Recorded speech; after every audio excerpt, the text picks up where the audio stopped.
North Carolina. Thank you. Thank you. Thank you so much. Thank you. Thank you. Thank you. All right. Please, everybody have a seat. Have a seat. I am so excited to be back in Raleigh, to be back in North Carolina. This is a community and a state that has been so good to me.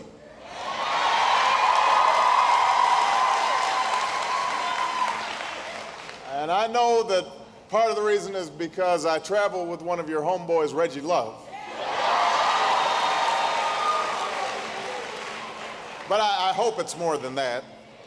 A couple of people I want to acknowledge very quickly. First of all, I just want to thank Sarah Coleman for the wonderful introduction. Give her a great round of applause.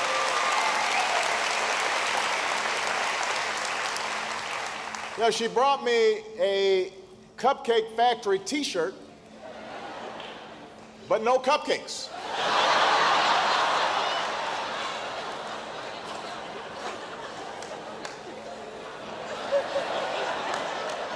I mean, I know I've been talking about healthcare a lot, but I think cupcakes are good for your health.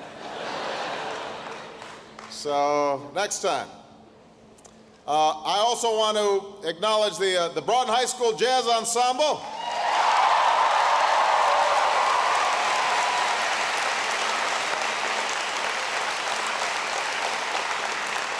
I want to thank Gardner Taylor for the invocation. Tom Gill for the Pledge of Allegiance. Chelsea Cole for the National Anthem. Dell Burns, our Wake County Public School Superintendent.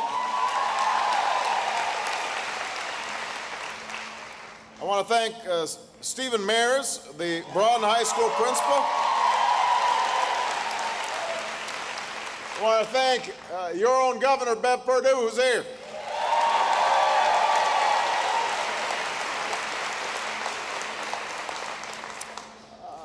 Unfortunately, Senator Kay Hagan, Senator Richard Burr, and Congressman Brad Miller can't be here because they're all working hard in Washington. Give them a big round of applause.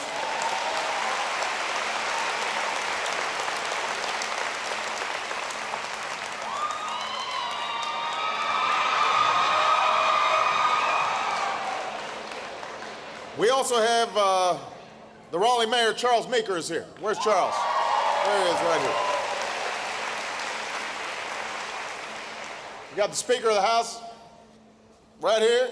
Give him a big round of applause.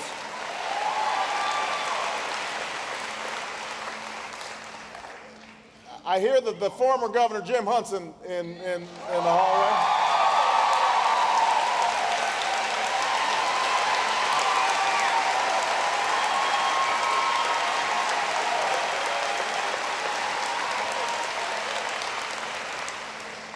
There are a lot of elected officials I'm starting to get into trouble. So I'm going to stop there and just say thank you to all of them for their outstanding service. It is not only great to be back in Raleigh, it is also nice to get out of Washington. With all the noise and the fussing and the fighting that goes on, it's pretty easy for the voices of everyday people to get lost and for folks to forget why they're there. So when I took office in January, I asked to receive 10 letters, to see 10 letters from people across the country every day. They're just selected by the mailroom. We get about 40,000 letters a day. They send me about 10 a day. And I read through them, and some of them are heartbreaking, people talking about the tough times they're going through. Some of them are inspiring. Most of the letters these days are about one thing, and that's the economy. So this is a town hall meeting, but before I take your questions, I want to spend a few minutes just talking about where we are and where we need to go on the economy. I don't know whether you've seen the latest cover of Newsweek magazine on the rack at the grocery store, but the cover says, "The recession is over." Now, I imagine that you might have found the news a little startling. I know I did. Here's what's true. We have stopped the free fall. The market's up, and the financial system is no longer on the verge of collapse. That's true.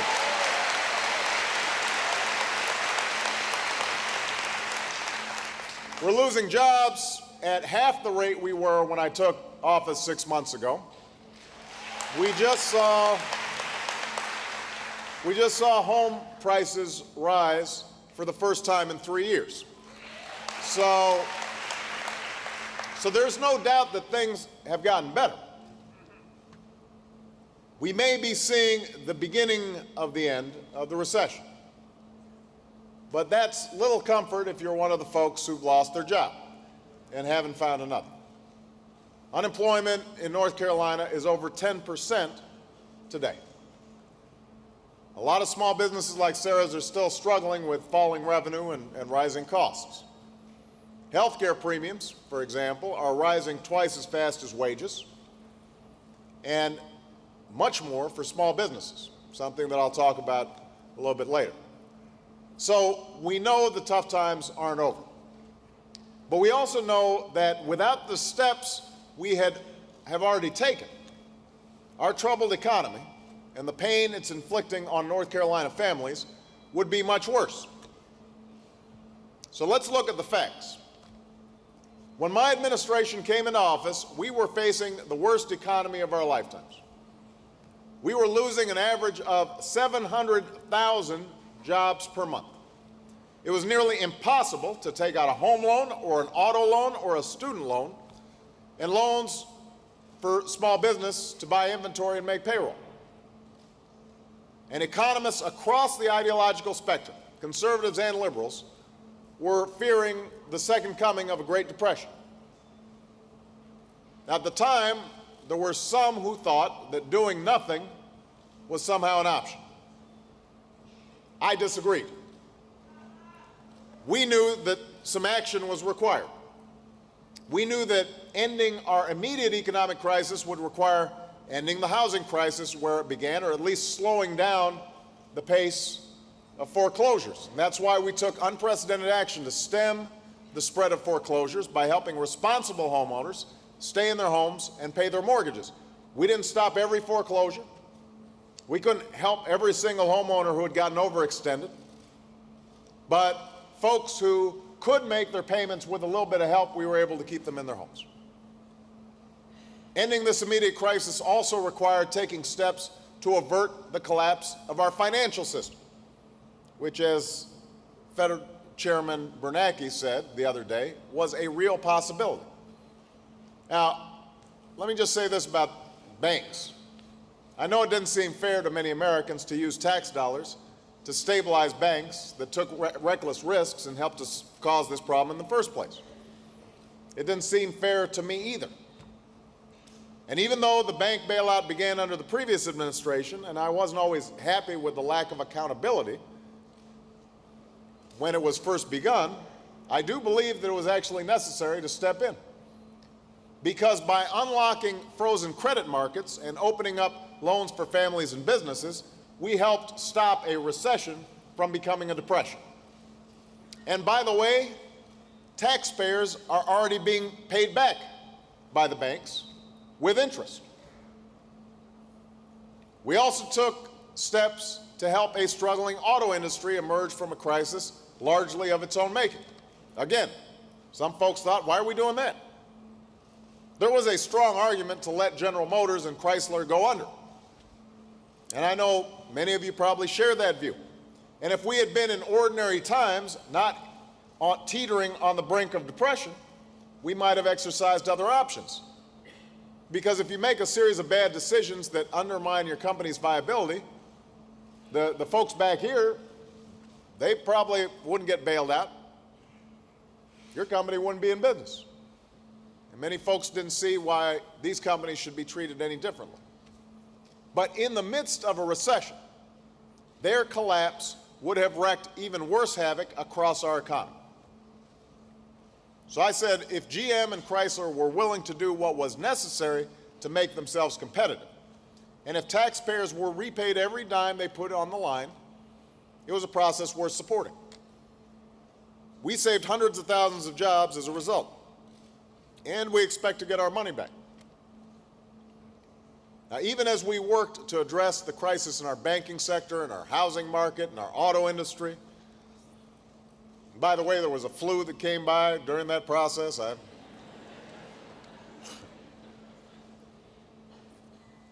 We also began attacking our economic crisis on a broader front. Less than 1 month after taking office, we enacted the most sweeping economic recovery package in history. And by the way, we did so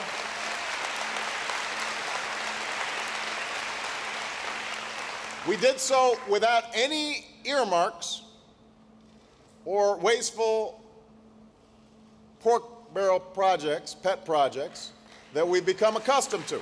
Not one was in there. Now, there's a lot of misinformation about the Recovery Act or the stimulus, whatever you want to call it. So let me just lay out the facts, because I think some folks are confused. As I was driving in, everybody was, there were some folks cheering, and then there were some folks with signs.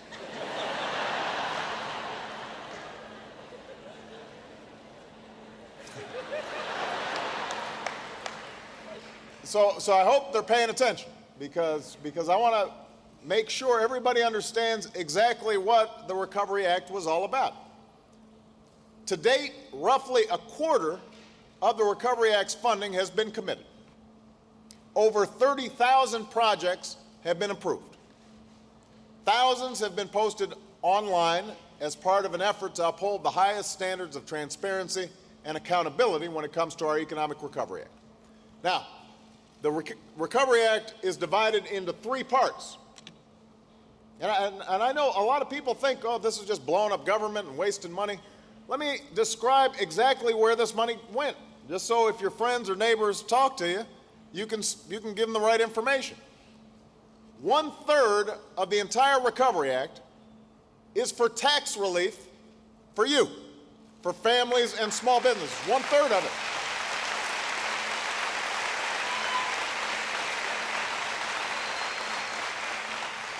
95% of you got a tax cut. You may not notice it because it's appearing in your paycheck on a weekly basis, every time you get a paycheck, as opposed to you getting a lump sum. Because it turned out that by spreading it out, it had more of a potential to stimulate the economy. That's what the economists advised us to do. But 1/3 of it is going to tax breaks to individuals and small businesses.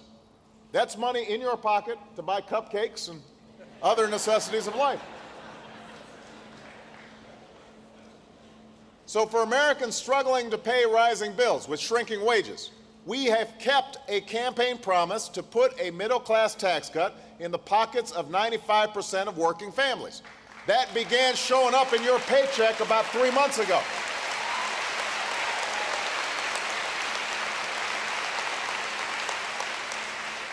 We also cut taxes for small businesses on the investments that they make. So just remember this, 1/3 of it, if you think about the recovery was a little under $800 billion, 1/3 of it went to tax cuts. And all those folks who are complaining about growing government and all that stuff, we are actually cutting your taxes, giving your money back so you can spend it. That's 1/3. Another 1/3 of the money in the Recovery Act is for emergency relief that is helping folks who've borne the brunt of this recession. For Americans who were laid off, we expanded unemployment benefits, a measure that's already made a difference for 12 million Americans.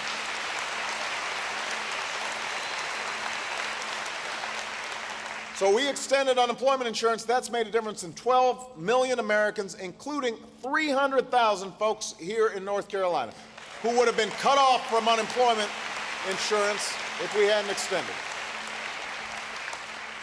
We're making health insurance 65% cheaper for families who are relying on COBRA while looking for work. So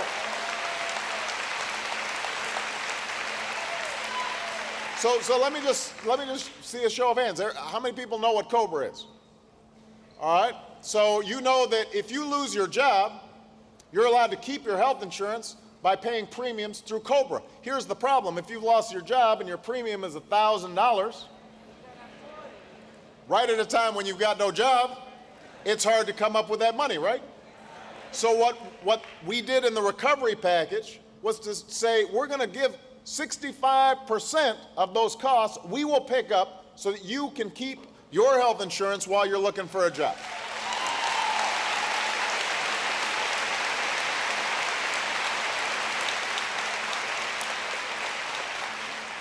And for states who are facing historic budget shortfalls, I was just talking to the governor and the speaker, we provided assistance that has saved the jobs of tens of thousands of teachers and police officers and firefighters.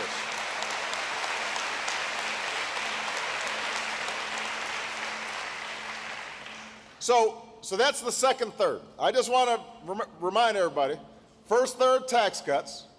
Second third was providing emergency relief to families who had lost their jobs for their insurance and to support them with unemployment insurance, and states that otherwise would have billions of dollars in shortfalls.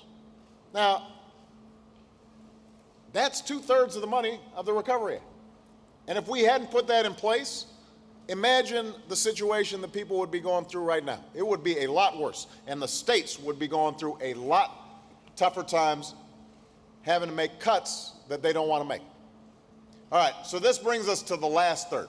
And this is where the critics will say, okay, well, maybe we agree with the tax cuts, maybe we agree with the assistance to the states and individuals, but what about that last third? All those investments. Well, you know what? We decided that the last third should be for short-term and long-term investments that are putting people back to work and building a stronger economy for the future. And I want you to know, this money is not being wasted. We're seeing the results of these investments here in Raleigh and across North Carolina. The Beltline is being resurfaced between Wake Forest Road and Wade Avenue. The Raleigh-Durham Airport is renovating its runways. The city of Raleigh's transit system is building a new operations and maintenance facility. Over 500 people are going to work as part of a summer youth work initiative. Water treatment plants are being renovated throughout the Triangle. These are the kinds of projects being launched across the country to rebuild crumbling roads and highways and bridges and waterways, with the largest new investment in our national infrastructure since Eisenhower built the interstate highway system in the 1950s. And that puts people to work right away, but it also creates a long-term sustainable economic future. Now, I know that there's some critics in Washington, maybe out there. They say, well, you've been too slow getting these projects started. They're saying we should have broken ground on all our highway projects on the first day. Well, that's impossible, especially because I wanted to be sure we did our homework and invested our tax dollars only in those projects that actually created jobs and jump-started our economy. So we knew that it was going to take a few months before these projects got online. That takes time if you're going to do it right. And we've already eliminated wasteful projects that didn't meet this test, because every taxpayer should have the assurance that we're investing their hard-earned tax dollars responsibly. So just remember, if somebody asks you about the stimulus or the recovery, 1/3 of it's in your pocket in tax cuts. 1/3 of it is unemployment insurance relief, help on COBRA, and making sure that states don't have to make cuts that would make things worse. 1/3 of it, investments in roads and bridges, putting people back to work. So it will take time to achieve a complete recovery. We're not going to rest until anyone who's looking for work can find a job. But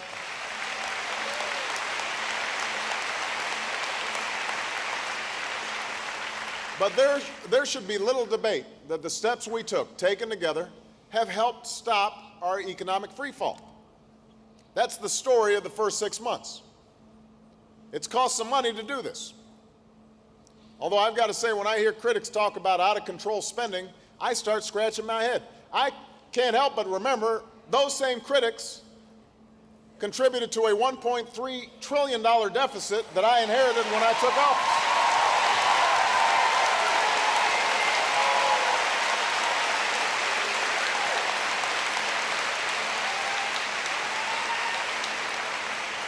I mean, seriously, I'm now president, so I'm responsible for solving it, but I do think we shouldn't have a selective memory in terms of spending habits. You hand me a $1.3 trillion bill, and then you're complaining 6 months later because we haven't paid it all back. You know,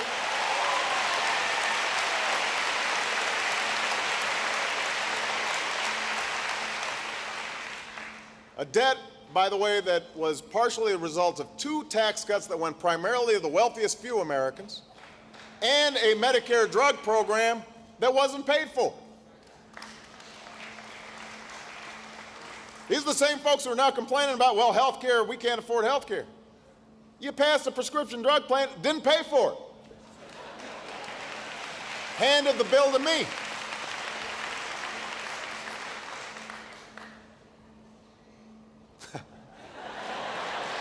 Now, because of that debt, a lot of people are saying we can't go any further in tackling our problems. We definitely can't do health care. Too much debt, too big deficits. Look, I understand the concern about debt. I'm looking at these spreadsheets every day. We dug ourselves a deep hole. And because of the recovery package that we put together, that has added to it. So we now have problems. We're going to have to tighten our belt. But we can't do it in the middle of the stimulus. We can't do it in the middle, just as the economy is coming out of recession. No economist would recommend that. And I do understand people who feel like they've had to cut back, so why shouldn't the government have to cut back? Why start a new government program now? So let me just explain why the health of the American people and the American economy demands health insurance reform. I want to just explain briefly reform, what it will mean for you. And then we'll start taking questions. First of all, nobody is talking about some government takeover of health care. I'm tired of hearing that. I have been as clear as I can be. Under the reform I've proposed, if you like your doctor, you keep your doctor. If you like your health care plan, you keep your health care plan. These folks need to stop scaring everybody. You know?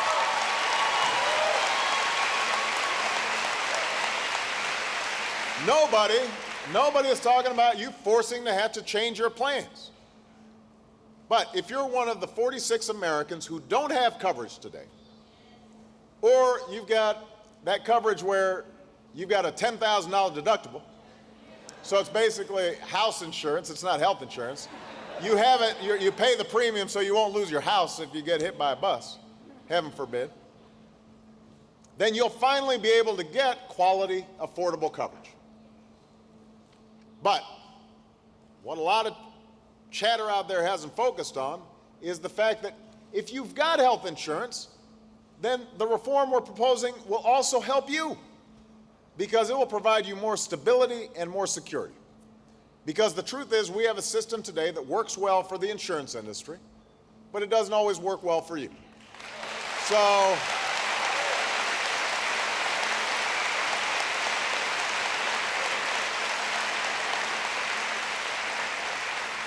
So what we need, and what we will have when we pass these reforms, are health insurance consumer protections to make sure that those who have insurance are treated fairly and insurance companies are held accountable. Let me be specific. We will stop insurance companies from denying you coverage because of your medical history.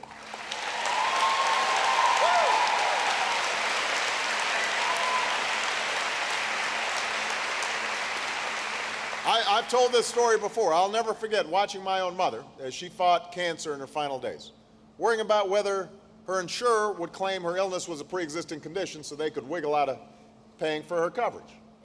How many of you have worried about the same thing? A lot of people have gone through this. Many of you have been denied insurance or heard someone who was denied insurance because they had a pre-existing condition. That will no longer be allowed with reform.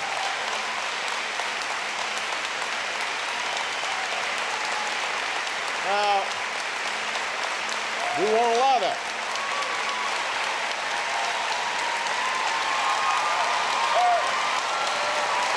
We won't allow that.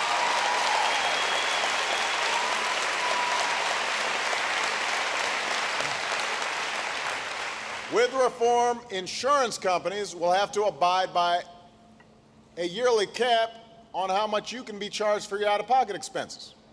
No one in America should go broke because of an illness.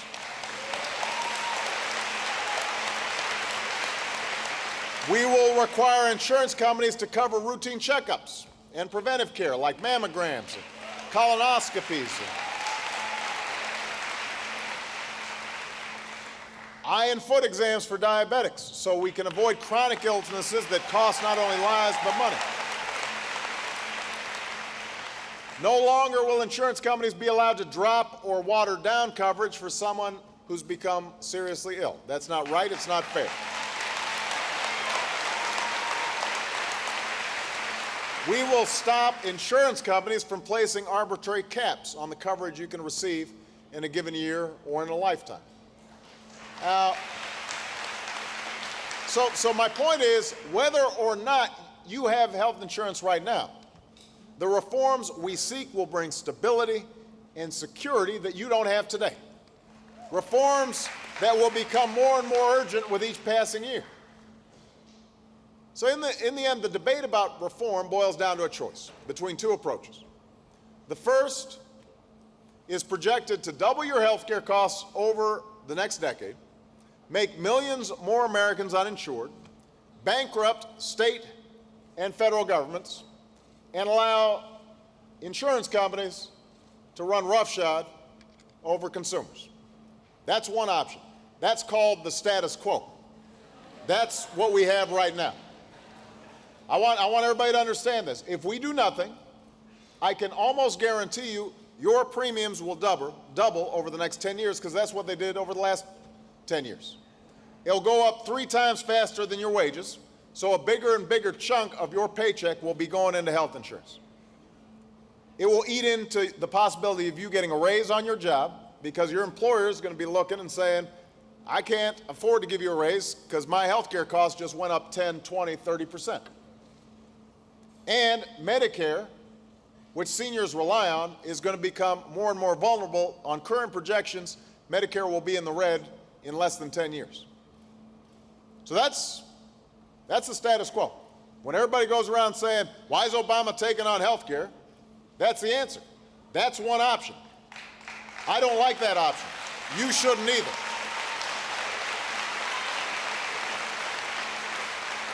That plan doesn't sound too good. That's the health care system we have right now.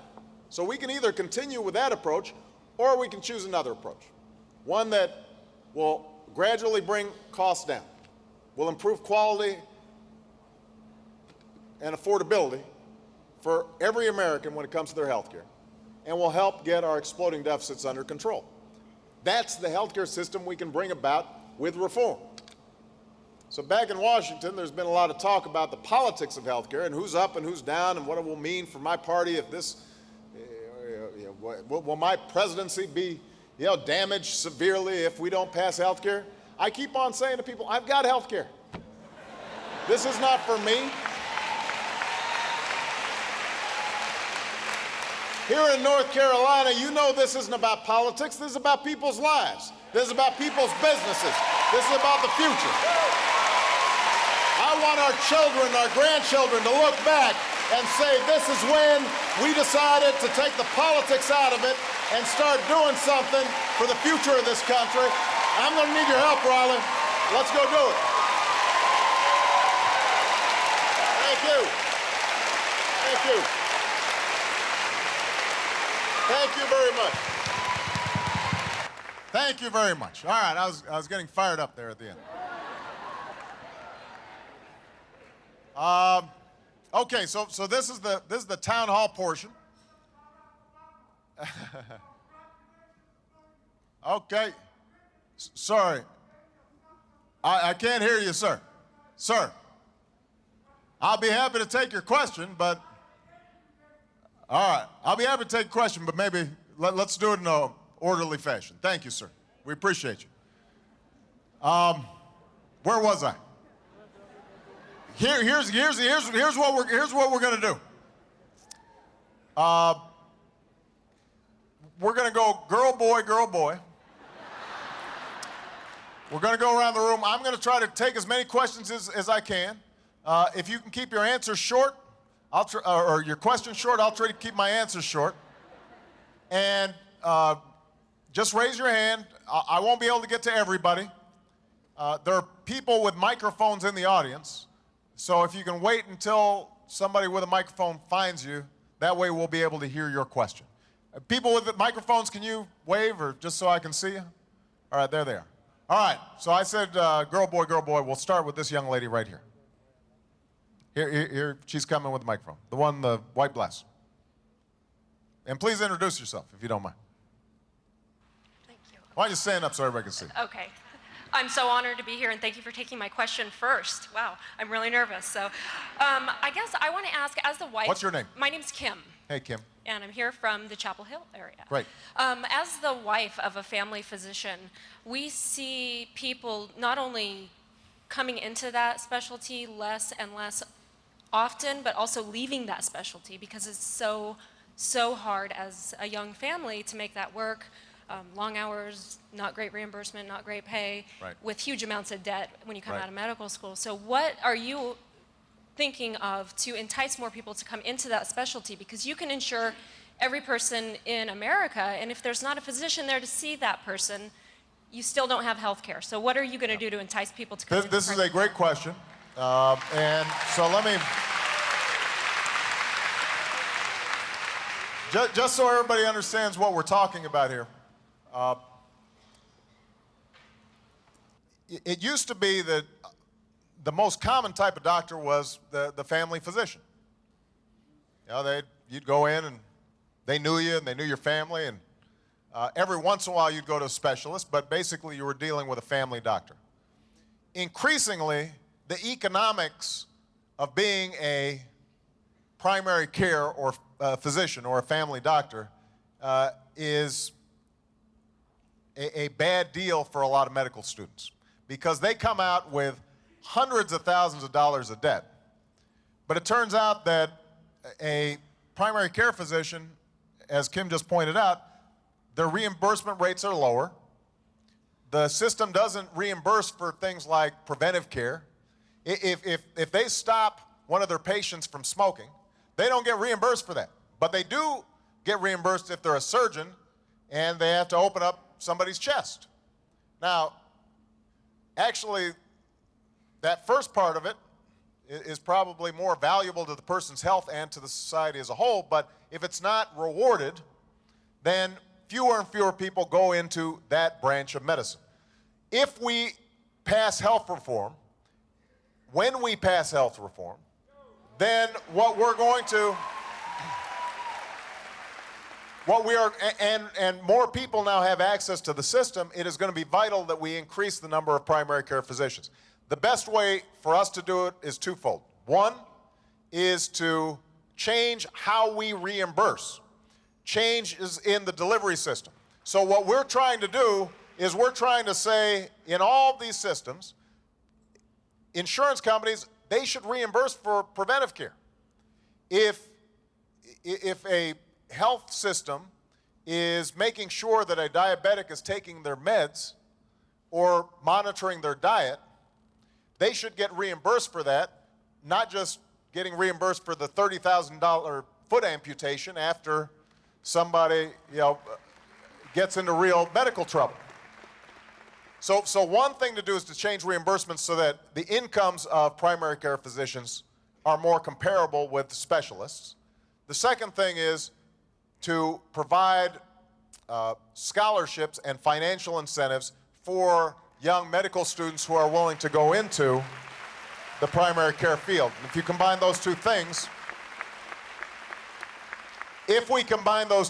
then we can change, I think, the incentives for a lot of doctors so that we get more and more primary care physicians. All right?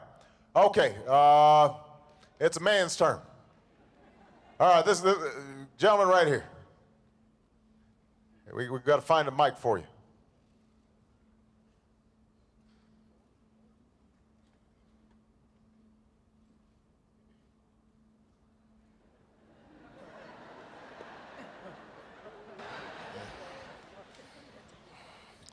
Thank you, Mr. President. My brother he has a family of 4 and 2 children. His daughter is a disabled child, MS, and he receives Medicaid. He works a job. He managed to save $3,000. And at this point, Medicaid stopped all benefits helping him. And I want to know, does your health care plan include reforms for the Medicaid system and these kind of injustices? Well,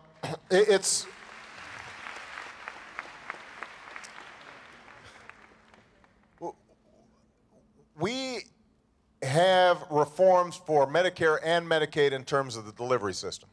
Now, what you're referring to is benefit levels and how they're calculated, and that has not been the central focus of the reform initiatives we've been putting forward.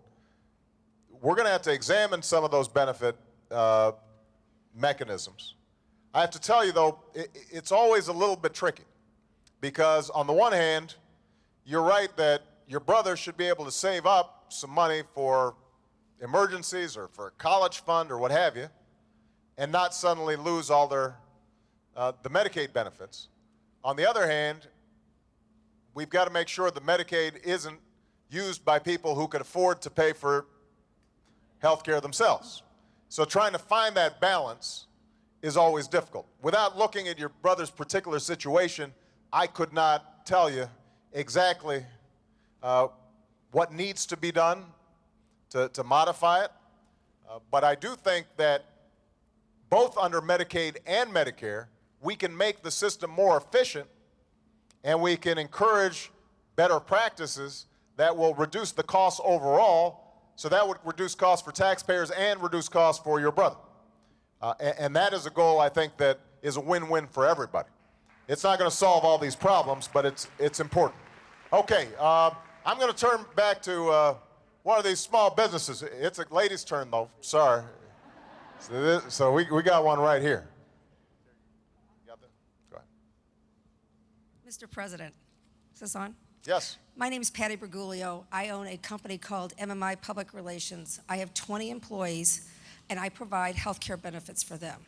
And so I wouldn't blow it. I've written down my question. Okay. What current long-term social program created and run by the government should we look to as a model of success, and one that we as taxpayers should feel confident that a new government-run healthcare system would be better than the current system in place? In other words, what are you going to do differently? Good. Well, let me say this. Just in the healthcare arena, I'd point to two areas. Medicare and the VA are both government-run healthcare programs that have very high satisfaction rates. Generally, if you look at surveys, they have actually very high satisfaction rates. Now, the VA, because it's a self-contained system, meaning that people see patients year after year because it's not dependent on what job they have. They can actually do some things in terms of prevention and wellness and some of the things that I just talked about that have helped to lower their costs and improved quality of care in a pretty impressive way. Medicare is a different situation because seniors really like Medicare generally. They appreciate the security that it provides. And by the way, we're in the 44th anniversary of the passage of Medicare. Prior to that, senior citizens were extraordinarily vulnerable. And so it is a successful program. The problem with Medicare is the same problem that we have with the healthcare system generally, which is healthcare inflation has driven costs up. That's not unique to Medicare. In fact, this is something that's important to know, that healthcare inflation under Medicare has actually gone down has actually increased at a lower rate than in the private sector. All right, so let me repeat what I just said, because everybody always says, well, government can't run anything. Medicare costs have gone up more slowly than healthcare costs in the private sector. So the private insurance that you're getting, you've actually seen your premiums go up faster than Medicare has cost taxpayers, even though seniors have high satisfaction rates with Medicare. Now, having said all that, it's all relative. Medicare still needs to be a lot better and more efficient. And there are examples of how we can make the entire healthcare system more efficient. We know where these examples are: the Mayo Clinic, the Cleveland Clinic, Gessinger, Kaiser Permanente. There are health systems around the country that actually have costs that are as much as 20 or 30% lower than the national average and have higher quality. And so the question is, why is that? What is it that they're doing differently than other systems? And there's some patterns that start coming into place. For example, number one is that they have a patient-focused practice where instead of worrying about how they're billing, so how many tests they're ordering or how many procedures they're ordering, all they're focused on is the patient. And part of what helps is their doctors are all on salary, so they don't even know what the economics of any decisions that they're making are. Then it turns out you also have a group practice, so that when you come in, the family physician, your primary care physician, has already coordinated with all the specialists. So instead of having to go to 4 different doctors and 4 different tests, you go take one trip and you see all of them all at once, and they all help diagnose you and coordinate your care throughout the process. They've got health information technologies so that when you take a test, it actually gets forwarded to the next doctor and the next doctor and to the nurse and the pharmacist so that there aren't any errors. So there are a whole range of practical things that they're doing that are improving quality and lowering cost at the same time.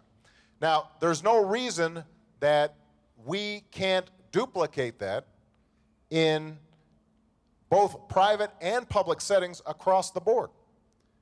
But in order to do that, we're going to have to change how we reimburse, for example.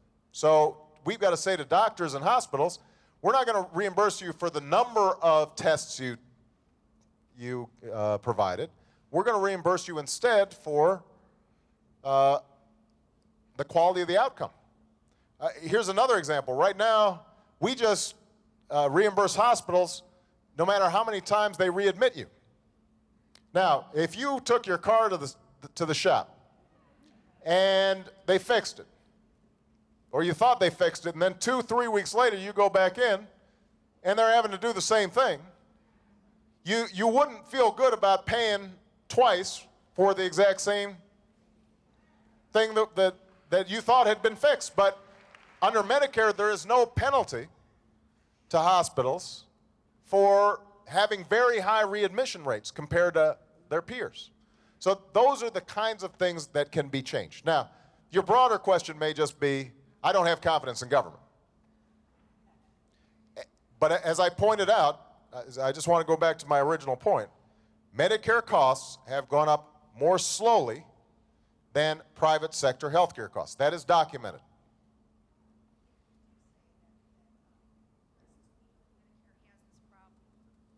I'm sorry, if you do say that we know Medicare has this problem that they're paying for readmittance, why don't we reform that now? That's a government program. Why are we allowing that? That's exactly what I want to reform. No, I mean, maybe I don't understand your question. I mean, that's exactly the changes that we want to make. Those are exactly the changes that we want to make. That's what we're proposing. And what happens when we propose that is, then people start trying to scare you by saying, I mean, I've got seniors right now who are writing to me. Let me address the seniors in the audience. I've been getting letters, people saying, I hear that you're going to take my Medicare away. I've received letters that say, I don't want a government-run program. I don't want socialized medicine, and by the way, don't touch my Medicare. No, I do. Because so, what's happened is in this debate, on the one hand, people are worried about change. They're nervous that even though they may not be satisfied with what they have, what we create might be worse. And every proposal that you make, it's very easy to use scare tactics to make people think that you're going to lose your Medicare, we're going to ration your care, et cetera. This is going to cost way too much. And so part of my job is just to try to get the facts in front of people. I want to make these reforms that you just talked about as part of the overall change in healthcare. And by the way, here's an important point. You've been hearing these figures that say it's going to cost $1 trillion for this new healthcare program. So then, of course, people think, well, we can't afford that. $1 trillion, that's a lot of money. First of all, just to keep it in perspective, that's a lot less than we spent on the war on Iraq. But it's still a lot of money. 2/3 of the cost to cover everybody in America, 2/3 of it could actually be paid for by money that's already in the healthcare system that taxpayers are paying that's being wasted. So let me give you an example. $177 billion over 10 years is spent on subsidies to insurance companies under something called Medicare Advantage. There's no showing that seniors are healthier using Medicare Advantage than using regular Medicare, but taxpayers, you fork over an additional $177 billion to them over 10 years. You take that out, that right there helps pay for millions of people who could get coverage. So we've already identified $500 to $600 billion worth of savings that are already being spent by taxpayers that would help pay for the reforms that we're talking about. But you wouldn't know that from watching the news. And by the way, so $1 trillion is over 10 years. So that's $100 billion a year. 600 billion of it already paid for by money that you're already using, that's already being used, but just not used wisely in the healthcare system. That's what we're talking about. And for that, we can have 40 million people who don't have health insurance get health insurance, and small businesses, if you're already paying health insurance, so you're already paying, you would get a tax credit. We're putting $43 billion on the table to help reduce your costs directly for your care. So 95% of small businesses would benefit from subsidies if they're already providing health insurance for their employees. And if they're not providing health insurance for their employees, the problem is small businesses typically have a much tougher time getting health insurance, and they pay higher premiums because you've got a smaller pool. You're only 20 people. It's not like some big Fortune 500 company with 1,000 people. They can drive a harder bargain. You'll be able now to join and access healthcare through a healthcare exchange that we set up so that you're able to be part of a pool that can leverage lower prices. This is not something that is impossible to do, but we've got to overcome the understandable skepticism that somehow Washington can never get anything right. I mean, that's the biggest challenge we have right now. It's just people sort of generally have skepticism about Washington. And I understand that. That's why I ran for president, because I was skeptical about what was happening in Washington. All right. It's a man's turn. This gentleman right up in front here.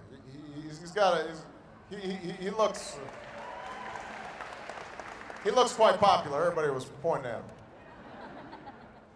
Thank you very much, Mr. President. My name is Bill Purcell. I'm one of those primary care doctors you were talking about, a pediatrician. I also have a little job in the North Carolina Senate, but I can see in my practice a patient and make a correct diagnosis and prescribe the right medicine, but if the patient can't afford the medicine, they don't get treatment. What can we do about the high cost of prescription drugs in America?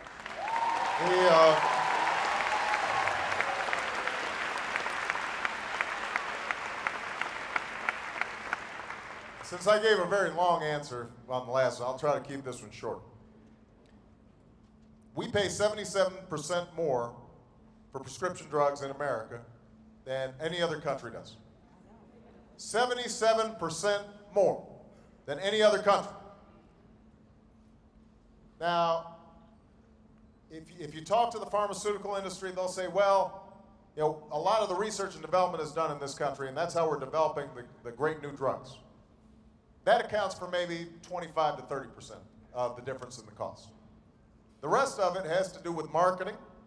It has to do with the fact that basically the pharmaceutical industry can get away with it. And what happened when the prescription drug bill was passed several years ago under Medicare, they specifically prohibited Medicare from negotiating with the drug companies for the cheapest available price on drugs. Specifically said you cannot negotiate.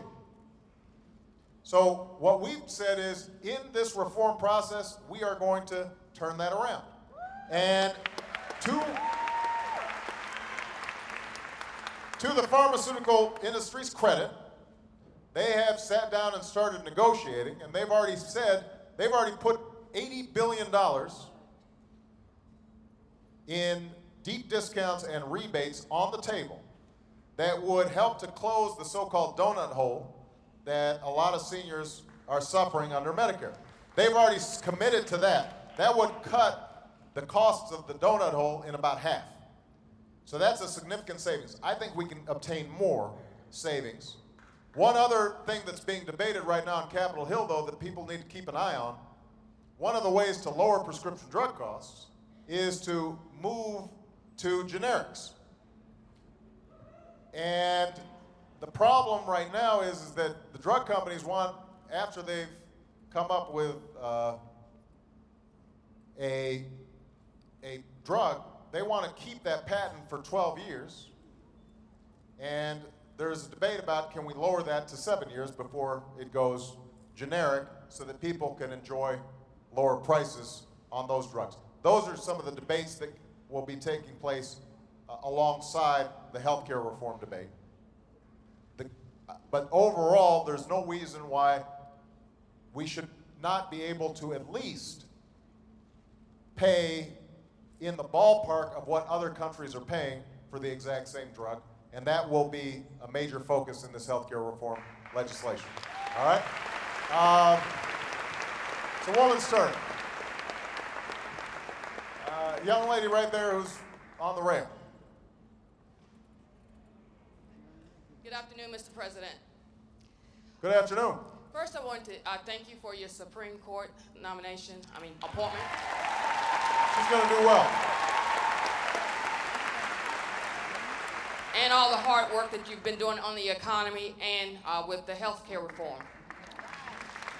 I had the opportunity with my family last year to meet you in Bristol, Virginia. My father gave you the cane to help you out during the health care reform. But my current question is, I consider myself an average American. I worked for a corporate 500 company for 25 years and been unemployed for the past 2 years.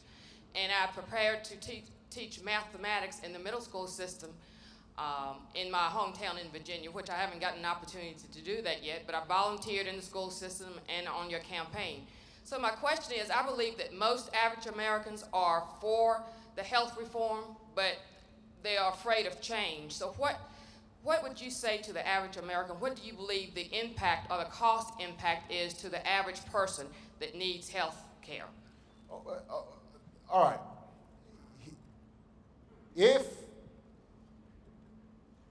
If you already have health care, if you've already got health insurance, then I can't guarantee that immediately you'll have, your premiums will be cut in half. But what I can guarantee is that your costs will be lower than if we don't have reform. I believe that strongly. So if we can just get to the point where your premiums are going up as fast as your wages or your profits or your income, that'd be a pretty good deal. Most people would take that. And I think that we can start bending the curve on our costs. I can definitely guarantee, if you've already got health insurance, that you won't be barred from getting health insurance because of a pre-existing condition. You won't lose your health insurance if you change jobs or you lose your job. You'll have more security in the health insurance that you have than you do now. That will be written into the legislation. That will be part of the overall reform process. I can also say with some certainty that if we pass this healthcare reform proposal, that not only will millions of Americans who don't have health insurance be getting insurance, but it will be much easier for small business owners to provide health insurance for their employees and to get health insurance for themselves. Because a lot of small businesses, it's not just a matter of getting insurance for your employees, it's also just finding insurance yourself. If you're self-employed, good luck trying to find insurance right now. And by being able to buy it through a health insurance exchange, you will then be part of a broader group that has leverage over the insurance companies and will be able to get a better deal for you. So, bottom line is, your costs certainly will not go up, and they very well could go down depending on the kind of insurance that you have right now. And if you've got health insurance, we're not going to ask you to change it. Now, it is true, just full disclosure here, that remember I said 2/3 of this can be paid for through savings in the system already? If we're going to cover everybody, then we still got to pay for that 1/3. And that's not an inconsequential amount. That's somewhere around $30 billion a year over the next 10 years. And there are a bunch of different ways of paying for it. I've suggested that we could pay for it just by reducing the itemized deductions for people who make over $250,000 a year, like myself. And that right there would pay for it. There are other suggestions that are out there, and we are still debating those in Washington. The one thing that I said is, we're not going to have middle-class folks bear that burden. They can't afford it right now. So, for the average American, you stand to gain significantly if you don't have health insurance. If you do have health insurance, you will have more security. And if you're a small business, you will be in a better position to provide health insurance for yourself and your employees over the long term. All right, I've got time for one more question. And this gentleman right here has been waiting a long time.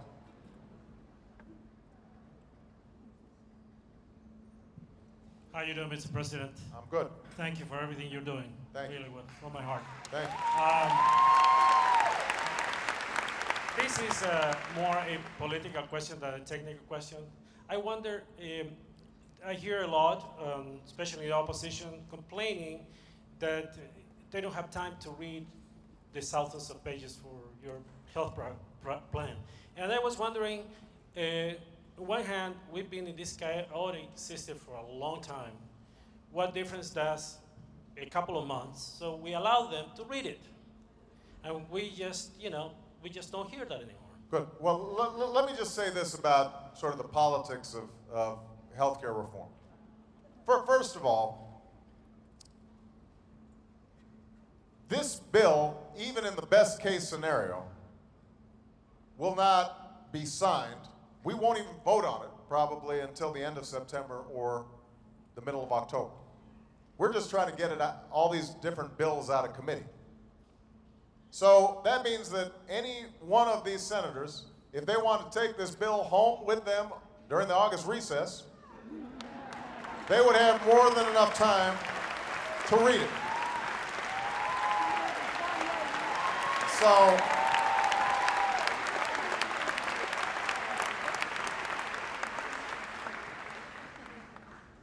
second point, we've been debating this for 40 years now.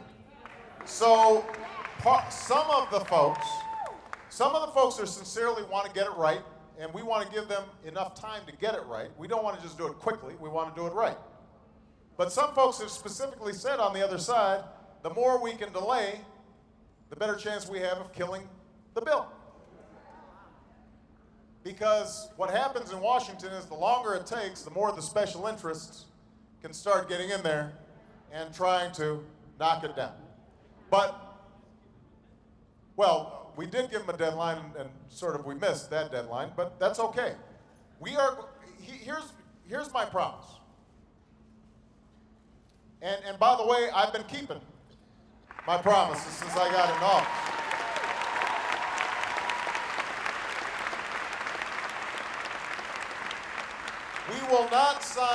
I will not sign a health care bill that is not deficit neutral, that is not paid for. I will not sign a bill that does not have all the reforms that we need to lower health care inflation over the long term. We will not sign a bill that isn't right for the American people. And I'm for the public option. So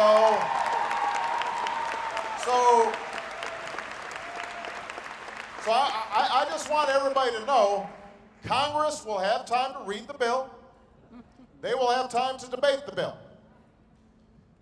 They will have all of August to review the various legislative proposals.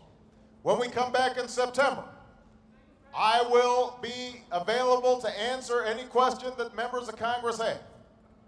If they want to come over to the White House and go over line by line what's going on, I will be happy to do that. We are not trying to hide the ball here. We're trying to get this done, but the American people can't wait any longer. They want action this year. I want action this year. And with your help, we're going to make it happen in North Carolina. Thank you very much, everybody. God bless you.